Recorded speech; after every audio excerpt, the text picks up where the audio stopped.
অত্যন্ত বিরূপ প্রভাবের মধ্যেও, খারাপ আবহাওয়ার মধ্যেও আজকে আমরা পবিত্র ঈদুল আজহার জামাত নামাজ আদায় করতে পারলাম। আপনারা কেউ উঠবেন না, দয়া করে দোয়া করে যাবেন।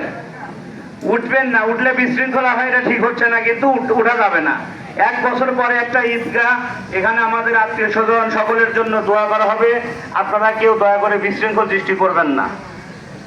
আলহামদুলিল্লাহ, সম্মানিত গ্রামবাসী, আজকে 1 বছর পর আমরা পবিত্র ঈদগাহে ঈদুল আজহা নামাজের জন্য আসছি। গত বছর ঈদগাহ থেকে শুরু করে এ পর্যন্ত আমাদের গ্রামে অনেক মুরব্বী, যুবক অনেকেই আমাদের মাঝে আজকে ঈদগাহে হাজির হতে পারে নাই।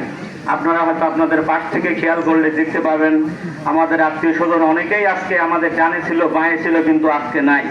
আল্লাহ রাব্বুল আলামিন পবিত্র ঈদের দিনে, ঈদুল আজহার দিনে আল্লাহ যেন তাদেরকে ক্ষমা করে দেন।